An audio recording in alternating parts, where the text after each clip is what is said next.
Hello everyone, my name is Nikhil and welcome to the channel. आज का video Indian post की recruitment के regarding है। बहुत ही महीनों से भाई चल रहा था, इतना ज़्यादा इसके ऊपर कि भाई कब निकलेगा इसका फॉर्म, कब निकलेगा। तो फाइनली निकल चुका है। 24 तारीख को इसका नोटिफिकेशन निकलना था, बट अब 27 तारीख को निकल चुका है। 40,000 से भी ज़्यादा पूरे देश के बच्चों के लिए ये रिक्रूटमेंट की नोटिफिकेशन निकली हुई है। कोई भी 10th पास इस फॉर्म को अप्लाई कर सकता है बिना किसी परसेंटेज के रिक्वायरमेंट के। तो एलिजिबिलिटी क्राइटेरिया यहाँ पे इंपॉर्टेंट नहीं है। इंपॉर्टेंट ये भी है कि कोई एग्जामिनेशन नहीं है। इस नौकरी को पाने के लिए 1 रुपए का भी आपको एग्जामिनेशन देने की जरूरत नहीं है। तो आज की इस वीडियो में हम डिटेल डिस्कशन करने वाले हैं इसी जॉब के ऊपर। तो स्लाइड्स के ऊपर हम लोग चलते हैं और डिटेल में चीज़ें देखना शुरू करते हैं। तो सबसे पहले कौन कौन से पॉइंट्स के ऊपर यहाँ पे हम बात करेंगे। नोटिफिकेशन को देखेंगे, एलिजिबिलिटी क्राइटेरिया को देखेंगे, सैलरी प्रमोशन देखेंगे, एग्जाम पैटर्न देखेंगे, सिलेबस और कट ऑफ देखेंगे। कट ऑफ बताऊंगा आपको, आखिर एग्जाम पैटर्न में ये भी जानना है हमको कि कैसे आखिर रिक्रूटमेंट होगा इसका अगर एग्जामिनेशन नहीं है तो, और कुछ भी होगा उसका कट ऑफ क्या होगा उसके बारे में भी हम लोग जानने वाले हैं। सिलेबस हटा देते हैं यार, सिलेबस कुछ नहीं है यहाँ पे, ठीक है। और बुक्स के बारे में भी यहाँ पे कुछ बातें नहीं होने वाली हैं। तो नेक्स्ट स्लाइड के ऊपर आते हैं। हाँ, अगर आप मॉक टेस्ट में इंटरेस्टेड हो किसी भी सरकारी नौकरी के, तो आप मेरी वेबसाइट है novarnikhil.in, वहाँ पे दे सकते हो। आप देख सकते हो सारे के सारे मॉक टेस्ट आपके लिए अवेलेबल हैं। 43,000 से ज़्यादा मॉक टेस्ट है वहाँ पे। आप जैसे एसएससी पे क्लिक करोगे यहाँ पे तो इतने सारे लिखे आ जाएंगे, सारे एग्जामिनेशन आपके कवर्ड हैं। तो ऐसे ही इन सब के अंदर ये कैटेगरीज है, इसके अंदर बहुत सारे एग्जामिनेशंस कवर्ड हैं। प्राइस आप देख सकते हो 149, 249, 449 और 599। तो आपको अगर अच्छा लगेगा, इंटरेस्टेड होंगे तो लिंक डिस्क्रिप्शन में अवेलेबल है, आप चाहो तो डाउनलोड कर। तो अगर आपको अच्छा लगेगा तो लिंक डिस्क्रिप्शन में अवेलेबल है, आप चाहो तो यूज़ कर सकते हो मेरे मॉक टेस्ट को। तो चलिए अब हम आ जाते हैं नोटिफिकेशन की डिटेल को देखने के लिए। 27 जनवरी यानी आज ही इसका नोटिफिकेशन निकला है। फॉर्म को आप अभी से भर सकते हो। कब तक भर सकते हो? 16 फरवरी 2023 तक। और एडिट और करेक्शन का जो इसका विंडो है वो है 17 फरवरी को स्टार्ट होगा, 19 फरवरी को क्लोज हो जाएगा। इसका मतलब ये है कि अगर आपसे फॉर्म भरने में कोई गलती हो जाती है, फोटो अपलोड करने में, सिग्नेचर अपलोड करने में या फिर किसी भी चीज़ में, तो आपको एक मौका मिलेगा 17 फरवरी को फॉर्म बंद होने के बाद 2 दिन में आप चाहो तो कुछ अपने करेक्शंस कर सकते हो। एप्लीकेशन फीस के ऊपर आ जाते हैं। तो 100 रुपये एप्लीकेशन फीस है। किसके लिए? सिर्फ और सिर्फ मेल कैटेगरी के जनरल और ओबीसी कैंडिडेट के लिए। फीमेल के लिए यहाँ पे बिल्कुल 1 रुपये पैसे देने की जरूरत नहीं है। अगर आप ट्रांस वुमेन हो तो भी आपको पैसे देने की जरूरत नहीं है। आप SC ST हो, किसी भी कैटेगरी के फिजिकली हैंडीकैप्ड हो तो भी देने की जरूरत नहीं है। और फीमेल तो किसी भी कैटेगरी को हो तो आपको देने की जरूरत नहीं है। और बाकी सबके लिए भी मात्र 100 रुपये ही यहाँ पे एप्लीकेशन फीस है, ठीक है। तो वहाँ जाते हैं पोस्ट के ऊपर, कौन कौन सी पोस्ट पे यहाँ पे रिक्रूटमेंट हो रही है। तो मैं अपने आपको हटा लेता हूँ कहीं आपको ना दिख रहा हो तो, ठीक है। तो ब्रांच पोस्ट मैनेजर की एक रिक्रूटमेंट है हमारी, एक है हमारा असिस्टेंट ब्रांच पोस्ट मैनेजर की, और है हमारा ग्रामीण डाक सेवक की। GDS, ABPM और BPM ये हमारी पोस्ट है। और आपकी टोटल सीट्स कितनी है? तो 40,889 टोटल पोस्ट है हमारी और ओवर इंडिया की, ठीक है। एक बार हम लोग क्या करते हैं कि पोस्ट को सारी डिटेल में आपको बता देता हूं। पोस्ट के अंदर यह भी बात आपको जानना जरूरी है कि जो ये 40,000 पोस्ट है ये अलग अलग डिवीजन्स के हिसाब से बटी हुई है। आप किसी एक ही डिवीजन में अप्लाई कर सकते हो और उस एक डिवीजन के अंदर भी बहुत सारी जगह हैं जहां पे अप्लाई आप कर सकते हो। उसको डिटेल में हम अभी देखते हैं, पर अभी चलते हैं पोस्ट को देखने के लिए। तो ये आप देख सकते हो हमारी पोस्ट की डिटेल्स मैं हटा लेता हूं अपने आप को। तो आंध्र प्रदेश में जैसे 2,480 सीट्स है हमारे पास, असम में 355 है। ऐसे यहाँ पे लाइन से आपके देख सकते हो सीट्स हर एक डिवीजन के हिसाब से। ये सर्कल्स है बेसिकली, और इसके अंदर जितनी भी सीट्स हैं यहाँ पर आपको दे सकते हो आप। इसके अंदर फर्क नहीं पड़ता, 6 है ना कोई फर्क नहीं पड़ता, 760 है कोई फर्क नहीं पड़ता। आप इसकी टेंशन मत लो, मैं बताऊंगा इसमें फर्क क्यों नहीं पड़ता है। तो आपने ये चीज़ देख लिया कि सीट्स कितनी है। और यहाँ पे एक इंपॉर्टेंट बात यह है जानने के लिए कि जब भी आप किसी भी सर्कल से, किसी भी डिवीजन से अप्लाई करोगे, उस डिवीजन की आपको भाषा आनी चाहिए। हर डिवीजन के अंदर भी कई भाषाएं हैं, तो इसका आप ध्यान दें कि जहां की आपको भाषा आती होगी आपको वहीं से अप्लाई करना है। तो भाषा को अच्छे से देखने के लिए मैं आपको दिखाता हूं कि सर्कल्स कौन कौन से हैं और वहां पे कौन कौन सी भाषाएं बोली जाती हैं। तो आप देख सकते हो कि जैसे आंध्र प्रदेश है हमारा, वहां पे तेलुगु आपको भाषा आनी चाहिए। आसाम में आसामी आनी चाहिए। और आप आसाम में भी देख सकते हो कि यहाँ पे 3 अलग अलग भाषा, आसामी है, बंगाली है और बोडो भी है। ऐसे जैसे बिहार में आपका सिर्फ और सिर्फ हिंदी है, छत्तीसगढ़ में हिंदी है, दिल्ली में आपकी हिंदी है, गुजरात के अंदर देखो कितने 3 एरियाज आते हैं और उन सब जगहों पे गुजराती ही भाषा है आपकी, ठीक है। तो ये आप सारे देख सकते हो स्क्रीन पे, जो भी आपकी भाषाएं हैं जिस भी स्टेट के हिसाब से आप देख सकते हो। महाराष्ट्र में जैसे 2 स्टेट कवर है और दोनों के अंदर अलग अलग भाषा है, मराठी और कोंकणी। तो आपको बहुत सोच समझ के यहाँ पे अप्लाई करना है भाषा को लेकर के, ठीक है। तो आपको समझ में आया, भाषा को लेकर के बहुत कॉम्प्लिकेशन है। अच्छे से एक बार आपको क्लियर कर देता हूं, आप स्क्रीन पे आ जाओ। तो स्क्रीन पे आप देख सकते हो कि ये जब आप फॉर्म को भर रहे होगे ना, सबसे पहले ऑफिशियल वेबसाइट खोलोगे तो ये आपको दिख जाएगा सामने। मैं अपने आप को हटा लेता हूं, ये आपको दिखेगा। आप इसके अंदर किसी भी एक जगह पे क्लिक कर सकते हो कि भाई मुझे बिहार की पोस्ट को देखनी है या फिर मुझे आसाम देखना है। तो इस तरीके से मैंने दिल्ली के अंदर क्लिक किया। दिल्ली के अंदर जैसे मैंने क्लिक किया तो आपके सामने ये पेज खुल जाएगा। इसके अंदर आपको सारे सर्कल्स दिख जाएंगे।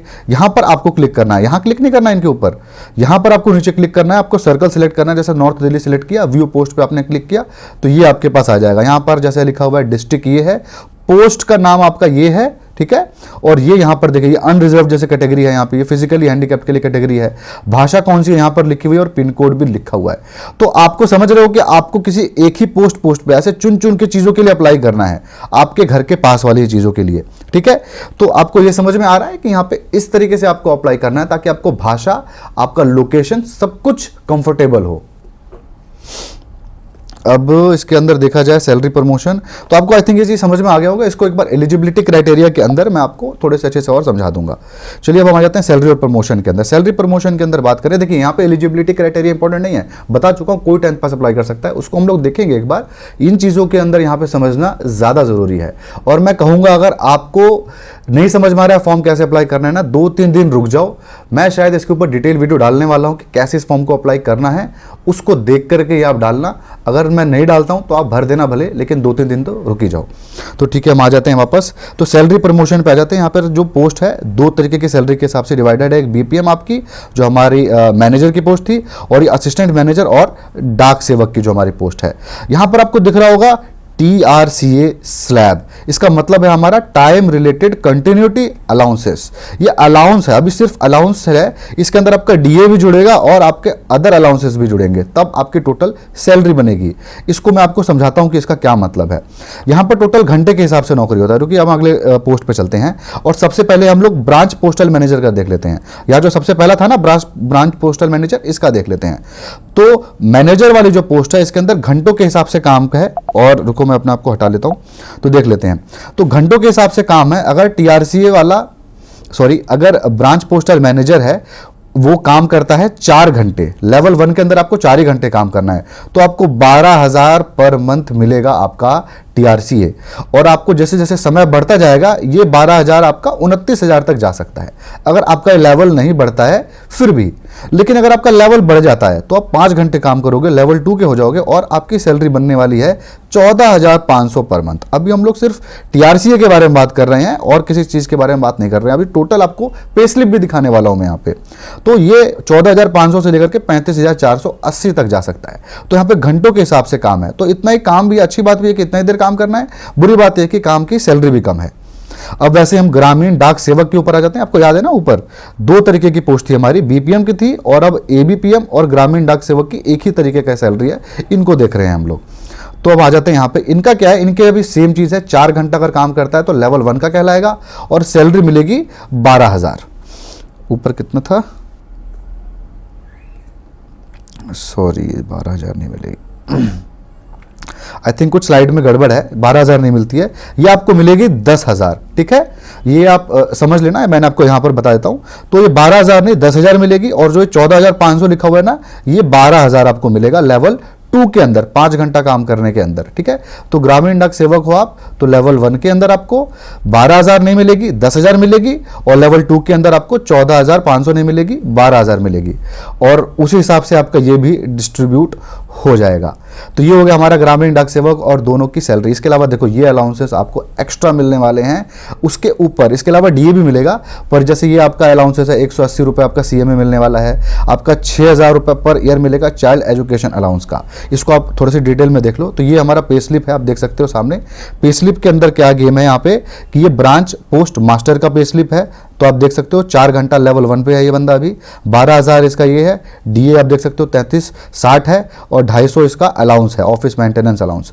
तो ये प्रीमियम कट रहा है, ये आपका पर्सनली चीज़ है, आप कटवा सकते हो, नहीं भी कटवा सकते हो, नहीं कटवाओगे तो सैलरी में जुड़ जाएगा।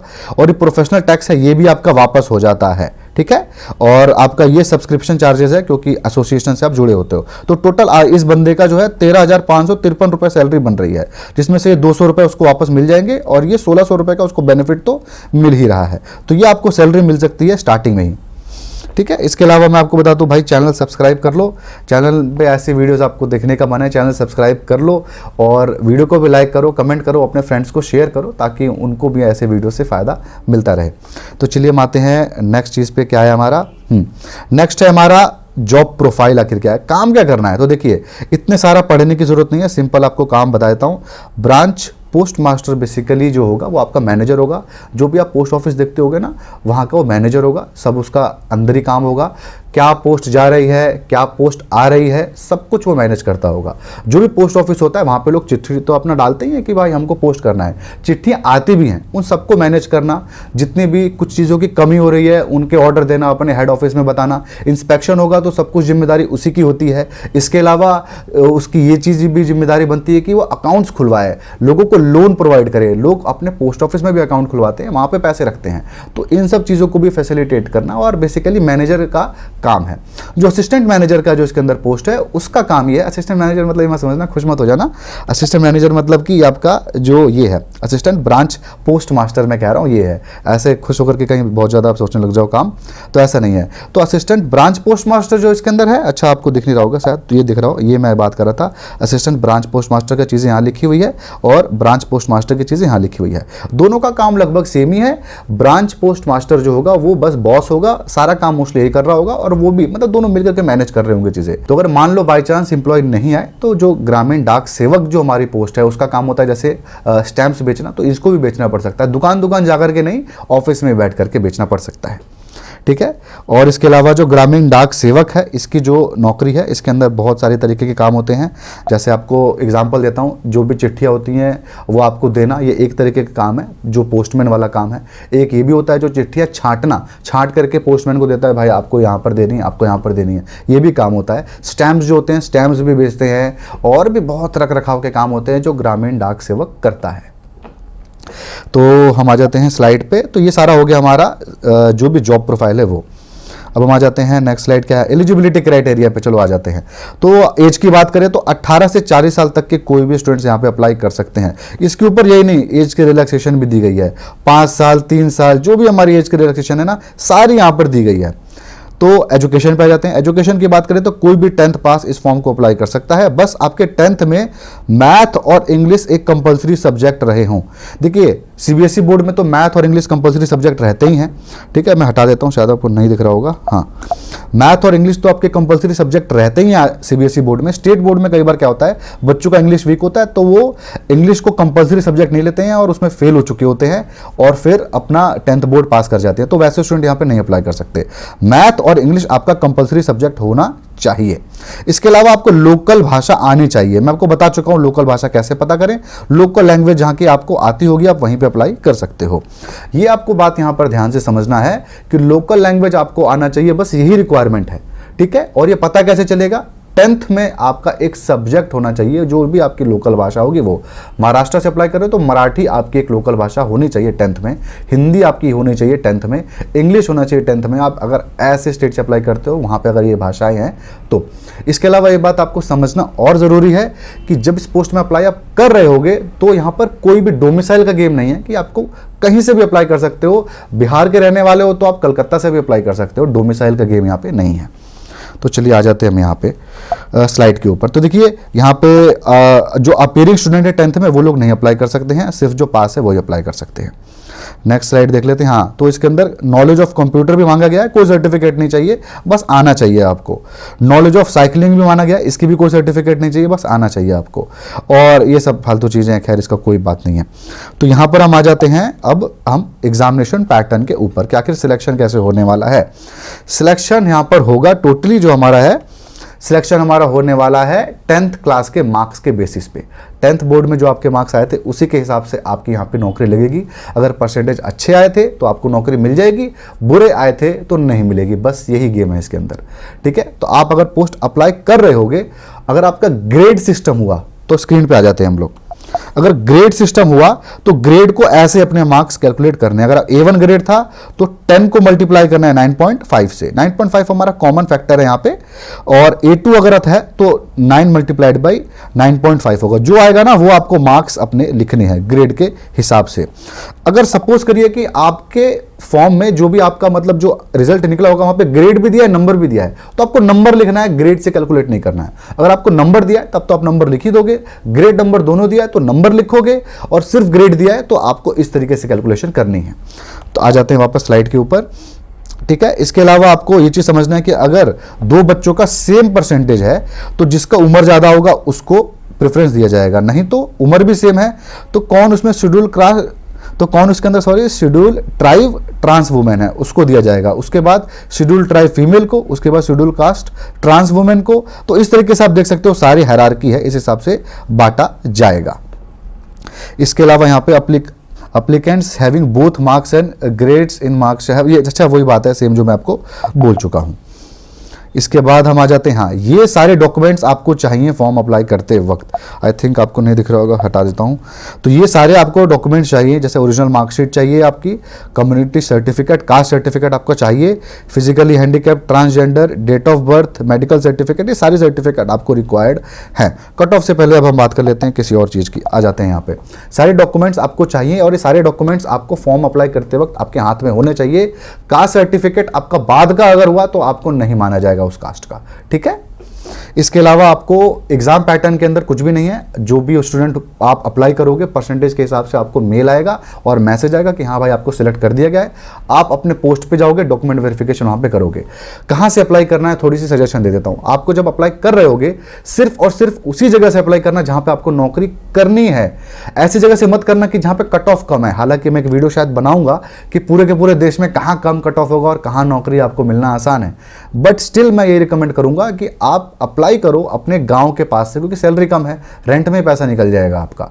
तो आपके गांव के पास, ये तो अच्छी बात है इसके अंदर कि अपने गांव के पोस्ट ऑफिस में काम कर सकते हो। 4-5 घंटा काम करना है और उसके बाद अपने खेती कर रहे हो और फिर जो भी आप कर रहे हो वो आप कर सकते हो कंटिन्यू। तो ये बहुत अच्छी बात है। मैं कहूँगा आप वहीं से अप्लाई करना जहाँ से आपको सुटेबल होगा, जहाँ लोकेशन आपको सुटेबल होगा। और अप्लाई कर रहे होगे ना, प्रेफरेंस पूछेगा तो प्रेफरेंस में सब कुछ टिक करना, कुछ छोड़ना नहीं। कहीं पे भी आपका कट ऑफ आ रहा होगा तो सारे प्रेफरेंस पे आपका काम हो जाएगा। किसी एक में भी आपका आ रहा होगा ना, आपने किसी भी रैंकिंग में सिलेक्ट किया होगा तो आपका काम बन जाएगा, ठीक है। तो आई थिंक हाँ आ जाते हैं हम लोग स्लाइड के ऊपर। कट ऑफ क्या रहेगा, तो मुझे लगता है कि देख लो ये कट ऑफ रहना चाहिए क्योंकि पोस्ट काफ़ी ज़्यादा है इस बार, वरना इससे ज़्यादा होता अगर पोस्ट ज़्यादा नहीं होती तो ईडब्ल्यूएस के लिए 85 से 87, जनरल के लिए 85 से 90, ओबीसी के लिए आपका 80 से 85, एससी एसटी के लिए देख सकते हो, फिजिकली हैंडीकैप के लिए 70 से 80। तो यही होगा हमारा सारा कट ऑफ जो मुझे लग रहा है। इसके अलावा क्या ये आपके कुछ डाउट्स है कि एक से ज़्यादा पोस्ट के लिए अप्लाई कर सकते हो? बिल्कुल कर सकते हो, उसके अंदर प्रेफरेंस देना है आपको। डिफरेंट स्टेट से अप्लाई कर सकते हो? बिल्कुल कर सकते हो। फाइनल ईयर के अप्लाई कर सकते हैं? नहीं कर सकते हैं, मतलब 10th अपीयरिंग वाले नहीं कर सकते हैं, पास ही करेंगे इसको अप्लाई। हाँ तो भाई जो था वीडियो में यही था, सबकी लिंक आपको डिस्क्रिप्शन में मिल जाएगी, हर एक चीज़ आपको डिस्क्रिप्शन में अवेलेबल है। तो बस ये था आज के वीडियो में। आई होप आपको इस वीडियो से फ़ायदा मिला होगा। अगर वीडियो से फ़ायदा मिला तो वीडियो को लाइक ज़रूर करें, कमेंट करें अपने राउट को, और अगर आपको ऐसे और वीडियोज़ देखने होंगे तो अपने चैनल को वीडियो सब्सक्राइब करें। Thank you.